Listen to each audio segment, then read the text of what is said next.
National Crime Record Bureau na phone ki bagi matung ina inkumja lising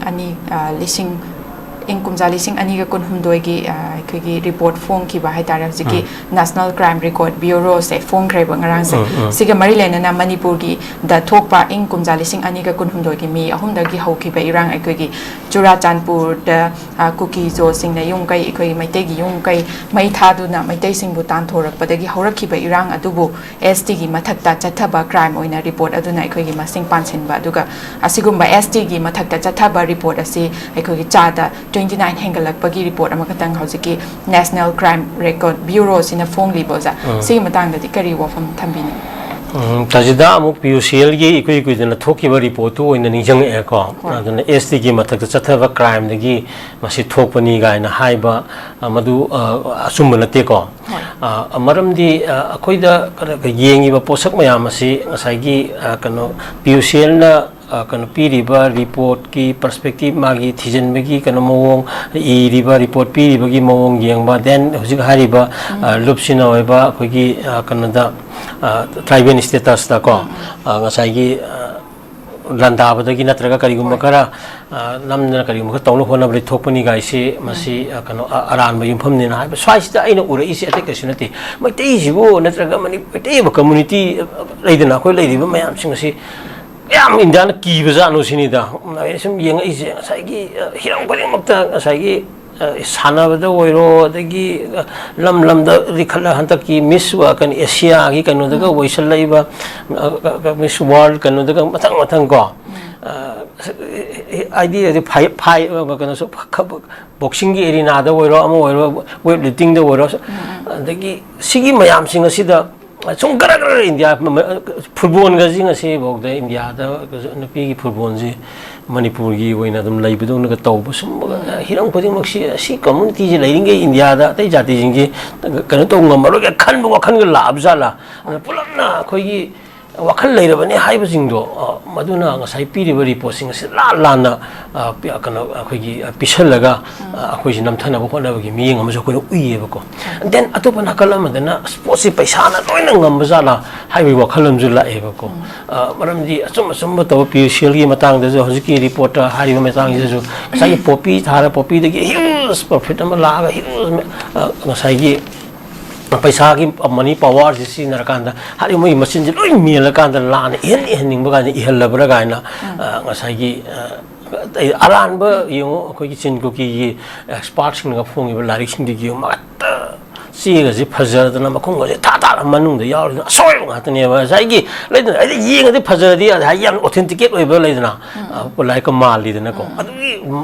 la long am ga sathari ba sini akoi gi kamai na oi du no hai bani da high court na pire eta group sing na mai te gi khara kan se so kan group ko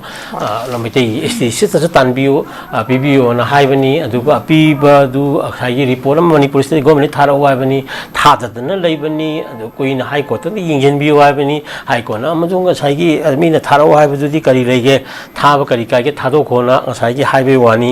mana sai gi chan dam state government gi so madu akoi gi opinion ta seng na sapchana state government gi laitraga su ma gi criteria st chan ba gi criteria lai jom ya fulfill tawra ga di adum oi bi ai adu gi matung ina tawbiru hara ga reply tha do ga su loira bani punama si mak ta rally ama sinjal laga st chan gi dori hara ga satra gi ri de numoi paisal laga ngasai gi wathok ge thoal akan dang ngasai gi separate emission tan ba gi kanu si lai ni hingsa cha thara ibani mayam sida kamaina kan st du da kanu tawdu no haibani da mathak ta kari mini chatha ba praman lai akoi gi ba so far akoi report ut khre ngasi pawda last 10 years 12 years ta ngasai gi singi lam da thada ba benefit ki mai percentage subsana 40 to 45 35% of the total budget thadari dana laiba kholi ba record laire data laire ko sing chakhot ba laire si mayam si kanu asum si yenga kana kamaina st da ngasai gi ko wo lu bu no oidu no hai bani da aduna ST demand tawba OBC demand tawba natraga general da khare hena demand tawba je within the framework of the constitution and democratic rights adagi manung the people's ki democratic demand tawba is a very kanune ba koi gi hak ne hai bani the right to demand I say pida my concern authority demand gi makha pon mani dana ko demand to du di kano ne da sigi process ka ji wakhan khan bangam da na sai report la na isala kan akoi narrative se akoi la hana boga hotna basi masi tasengna akoi bu hena singkalan bani hai ba lo butare ko aduna yamna kan akoi opposition da laring ge akoi hai telangana nungsit ne ka lingi wangkhat pe heli ko adu nungsit ka leiba nungsit sida ka telangana mari tatana badi akoi ju hona basangi aduna akoi sai da ni latest unite hai se akoi gi lairiba scholar sing ko sing scholar hai ba tare mai te scholar gi wana te ko aduna hariba scholar sing asina manipur gi apuna sum thajaba adagi matam gi iri kongkok te history chen sa history me amna sat akoi gi antithesis of thopi ba masi aran bani ga ma concern history ana taro history ana to thopi ba economic culture and perspective taro ga na madu expansion to thopi ba koi tumin tumin pa ile sala tolok ngai ba dong ka iduna som leiraga akoi gi matam gi kano me am to hogda buduna akoi na asidi sai gi question ga di malak padu ko history around history yum da masal izini aduna kapi ni kaino hoji eviction tawriba ko liya mayam saunari ko na asengba leidana maram chadana eviction tawbu adum yauri ko even haida laingon gi matang adum yauri to pasaga khara leidana sigumagi mi kana chumjaba hak khara yauri sigumsu yang kanda jaga khara da eviction tawri sida asenga masa masudi akoi asengba lam sarkar munbi gren lobu yauri ni asengba di henjan belam ne ba te tawri jingje sibu pau thura ini kuisalaga di haibani da tajra ko maramada punam siya kanda ikoi gi tuan ba kana section da library ba kadagi academicians intellectuals na ko and CSO gi library ba singa sina ma concern kana singa sida kana to holingi particularly government ki library ba pasang matam gi ko masi yam sensitive way kada bani adu ko da tasengna kana political aspiration haiba dare democratic ki kana process adagi then politicians na taw ko ba may am legislation na taw ko may am singa to thamai ba dong na tawlaga ama siloi akoi masinga tam muksan halaga yengjan halaga lai halakanda pura aikusi namdagi nabagi posa angkor lai sia koi conscious awareness warga angtang di sai lamnan be irabot kumagi perspective ko purwasa ni semagi mayu taga lepki ba ko ki ba adugumagi wakhalon du le ka angtang di hona mina sia ba message thamge ko ba thaga chiri ja makhata na muk lak jage khoi gi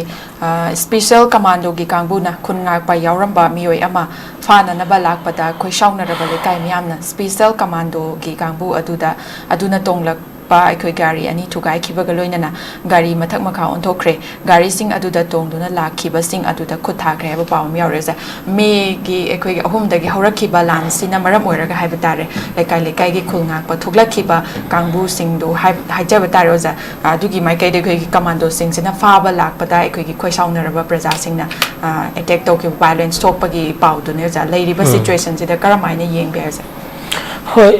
masi amna kana sensitive chu agoi aduga amukso ekoida asum mayam mamanga thokriba masai gi kana dajidan pokhalaki point mayam singa tuni akoi sitela riba realities mayam singse masi reporting natraga narratives ma pi matam natraga concerned authority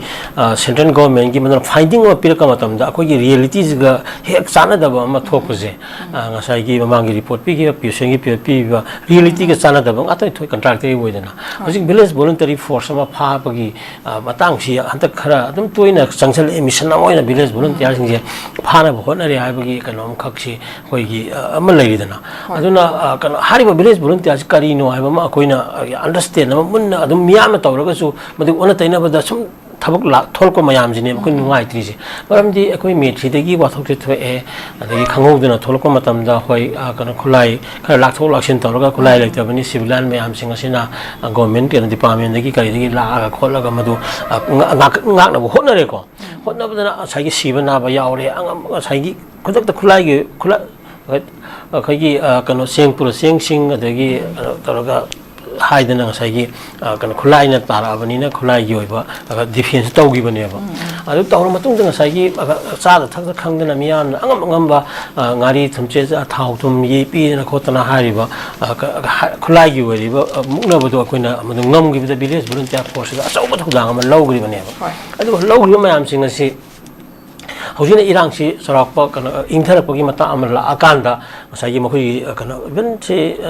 koi aramai kari kana mayam haro khulai pawda loimba koi kana surrender tawbagi government ha koi matungina koi tawba ayama tawgrabani deposit se ko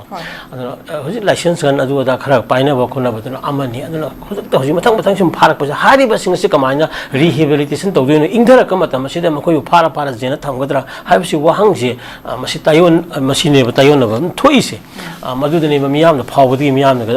kana horti ihau chathari ba se marabna yaring ge hojik village volunteer force aiba si hojik su adum kana se jaga jaga da magi pose pula kana ingda ba se loidri banina magi sem sa ba di adum lainari ba ngakta ne ba ko aduna village volunteer da hojik ma thok ta ba se koi ki masagi immunity from koi ki kana duni prosecution ha ba tare ko masagi magi mathakta ain ge ba kanu changjil laga kanu to budagi masaji ngak thok chana bagi makoi hak ama khak koina yingbi ba ma koina changi ba aduga makoi si ingthar ya hare ga makoi protection to bi ba aduga rehabilitation to bi ba ki tangai phada ba changi ba concerned authority na makoi bu ngak sela matung da chengna makoi khulai pa ga kari gumba kanu authority ki ma ke haur ge na hau adu ma group na te ha bani da masagi lairi ba atopa group amana community na amana ngasai khulai pa ga tawli ba adu ka tang thengna ba lai ba pot amane ba maramaduna ngasai mainstream gi oi ba post lakna ba amu hanjal pata ba tamda makoi gi protection and rehabilitation tawbi ba koi gi policy ma sang ya bani da adu asi bu udi ha bani da ngasai gi even khulai tha do le khulai sare ta hol le lakhi ba hangkal le adu matung da amu adu din na koi si tang sum samai tawlo sin noi gi kanu lambi samai si jaga si lairo na taga ma tawro yum da lai gi lairo adagi na koi gi oi ba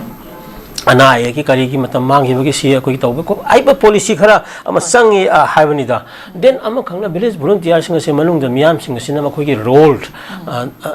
that they contributed ko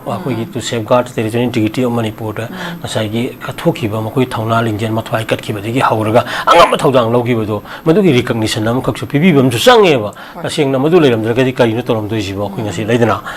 aduna singwa mayam sing asi yeng kan khoi masen thajana da bagi sang leiri aduga hari village volunteer singasi gi human rights ki oiba issue sing ko mayam sing ko kari matam da nexus kara leiba ko pa kala ga ju madu tawroi khoroi ga haiban singa mayam yenga kanda makoi bangtang protection and rehabilitation the immunity from the akoi ligen prosecution ko singa mayam singa sigi kanu se makoi hujik leijaba right ni masi concern authority na khana biga dabani